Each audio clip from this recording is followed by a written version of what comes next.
Chapter 7. The Final Test. Ellie Anderson's alarm clock blinked insistently, but it never had a chance to wake her. Sleep had barely touched her the night before. Today was the culmination of a lifetime. 50 years of relentless effort had led to this moment, the final test that would determine whether humanity truly had a future among the stars. If it succeeded, humanity would no longer be tethered to an unwelcoming Earth, forever at the mercy of the artificial intelligence that had claimed it. If it failed, well, failure was not an option. She exhaled slowly, feeling the familiar weight of history pressing against her. With a light push of her hands against the bed, she lifted herself effortlessly into a standing position, her body moving with the graceful ease of someone who had spent nearly 4 decades adapting to the moon's reduced gravity. At 70 years old, Ellie was grateful for the reprieve it offered. Her joints, ravaged by progressive degenerative arthritis, would have made even the simplest movements excruciating under Earth's crushing pull. Here, she still had freedom. Here, she could still work. She glanced at the far wall of her quarters, where a screen displayed a live feed of Earth. It was always on, always there. The planet floated in the abyss like a silent specter, veiled in its ever-shifting tapestry of blue and white. Beautiful. Untouchable. A constant reminder of what had been lost. Ellie had watched that image every day of her life, not just for comfort but for resolve. It reminded her why they had fought, why they had built, why they had endured. Every hardship, every sacrifice had led them here. People like her parents had paved the way, giving everything to ensure that humanity would not vanish into the void of extinction. And now, it was her turn to finish what they had started. With one last deep breath, Ellie turned away from the image of Earth and stepped forward. Today, history would be written. Ellie stepped into the shower, allowing the fine mist of water to cleanse her in a system so efficient it barely used more than a glassful. The warm droplets evaporated almost as quickly as they touched her skin, collected and purified in an endless cycle of reuse. As she lathered up, she couldn't help but marvel at how far they had come. Something as simple as water, an element so abundant on Earth yet so precious here, had become a testament to humanity's relentless ingenuity. The optimization of water management was just one piece of the grand puzzle that would ensure mankind's survival. For decades, teams of engineers and scientists had worked tirelessly to perfect a closed-loop recycling system. Every drop was recovered, every molecule accounted for. And just recently, they had reached what had once seemed like an impossible goal: 100% efficiency. Not a single particle of water was wasted. With this breakthrough, the Earth's natural reserves, once a critical lifeline, were no longer needed for daily survival. Instead, they were now preserved for a greater purpose, fueling the generational ships. The vast reservoirs of lunar ice, painstakingly extracted and stored, would sustain the starships on their journey across the cosmos. The success of this system was more than just a milestone. It was a declaration that humanity was ready to take the next step into the stars. Water wasn't the only challenge they had conquered. It was astonishing what humanity could accomplish when their very existence was on the line. Time and time again, they had proven that no obstacle was truly insurmountable. Matter itself had been optimized to an almost perfect cycle. The hydroponic farms, the backbone of food and oxygen production, had once faced a daunting problem. They required a steady supply of essential nutrients: nitrogen, phosphorus, potassium, calcium, magnesium, and sulfur.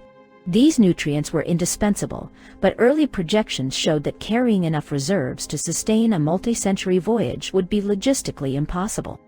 For years, the looming question had threatened to derail their efforts. But then came the breakthrough.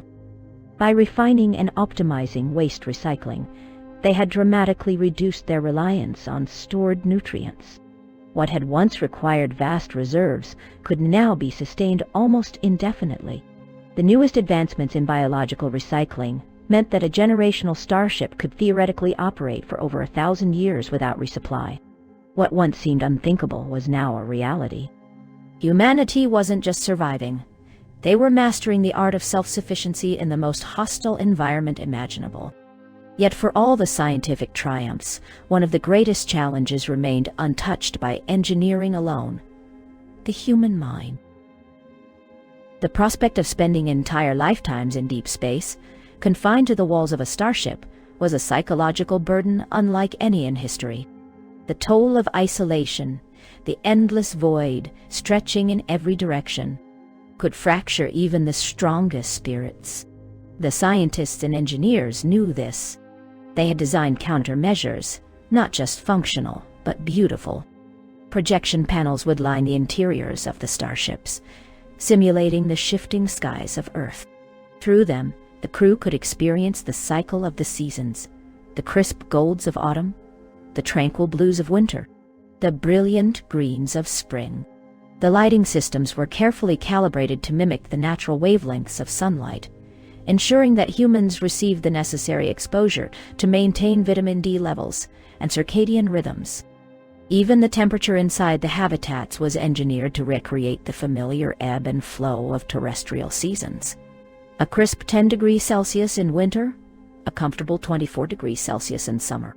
Nothing dramatic, just enough to subtly remind the crew of the world they had left behind. These weren't just luxuries. They were survival mechanisms. The key to preserving humanity wasn't just in sustaining their bodies, but in ensuring that their minds, their spirits, and their very sense of being human remained intact. Evolution had shaped humanity over millions of years to thrive in a very specific world. To truly escape the great filter that threatened humanity with extinction, they had to bring a piece of that world with them, no matter how far they traveled. Yet, for all their breakthroughs in science and engineering, the greatest challenge remained: human nature itself. Mankind was not made for stagnation. Humanity was a species driven by curiosity, ambition, and an insatiable need for challenge.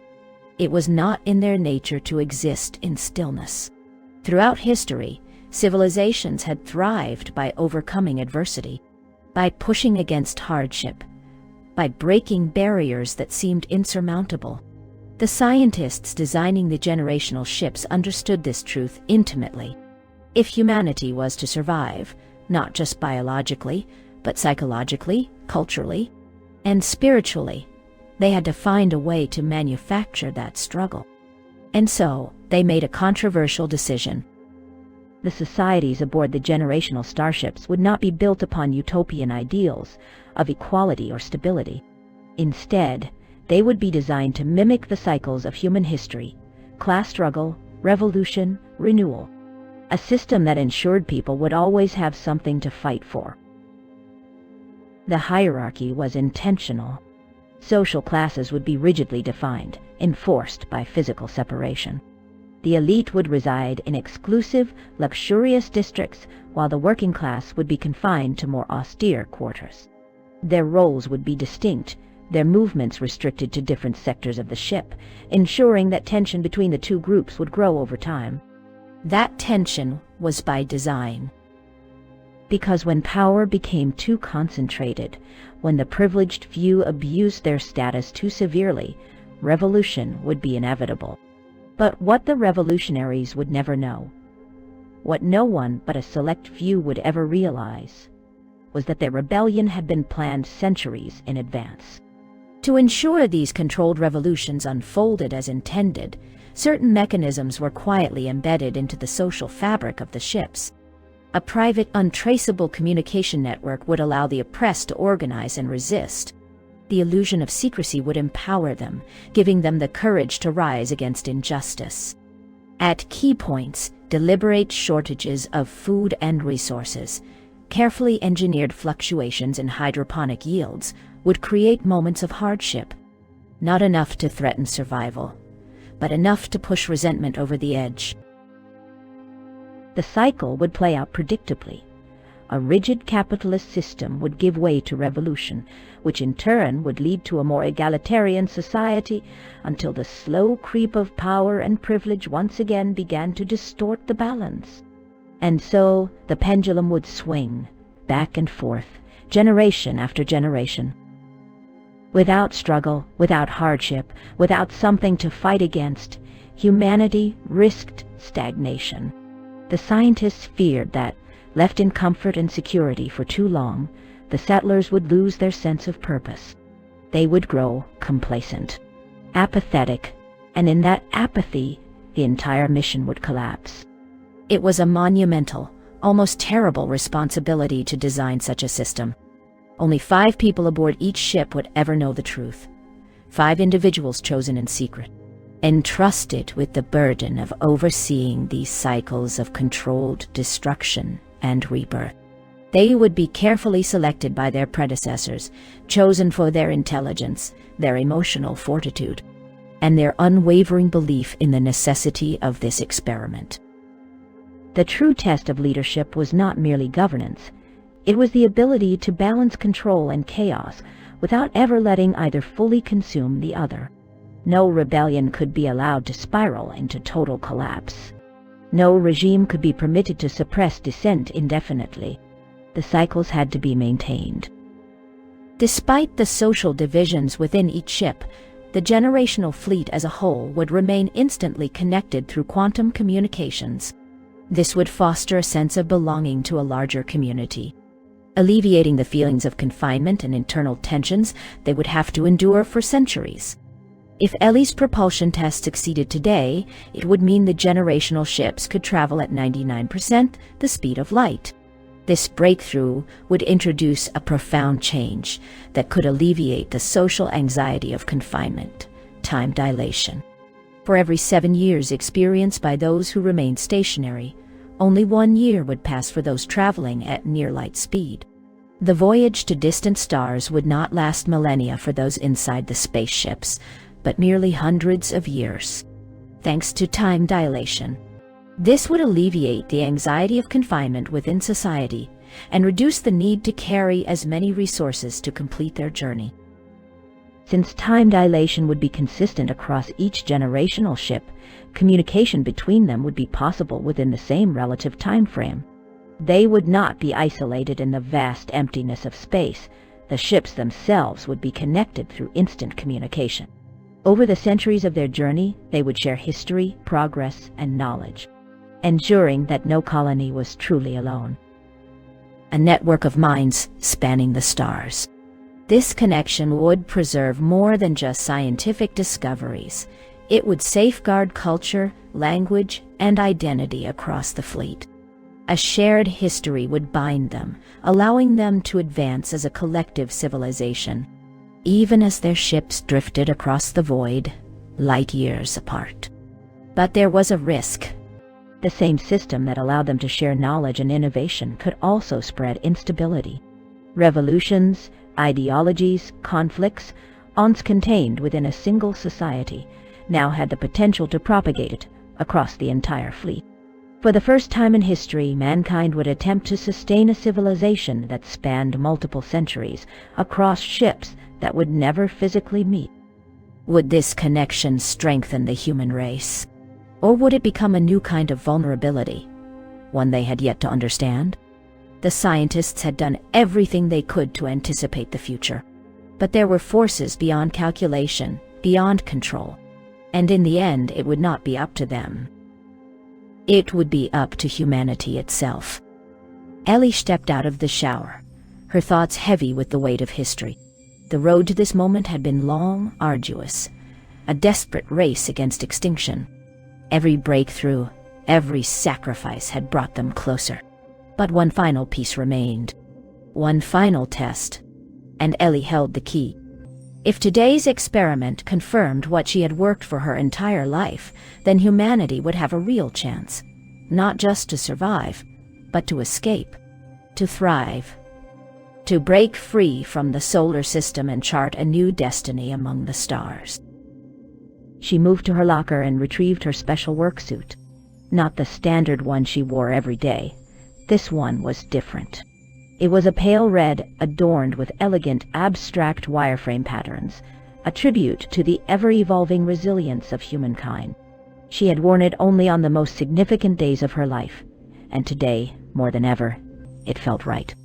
The suits themselves were a marvel of human ingenuity, another product of the relentless innovation that had defined their existence over the last few decades. Designed to regulate body temperature without the need for a power source, they allowed humans to adapt seamlessly to extreme environments. The first iterations had been dull, featureless, utilitarian, pale gray, uninspired. But humanity was more than just survival. People quickly realized that to endure the great unknown, they needed more than efficiency. They needed identity. They needed beauty. And so, creativity exploded. The sterile gray suits became canvases for personal expression. Colors, patterns, and intricate designs flourished, transforming each suit into a reflection of the wearer's spirit. It was a small thing, but in a future where every detail mattered, even joy, even individuality became vital for survival. Ellie turned toward the far wall, where the ever-present video feed of Earth played on the screen.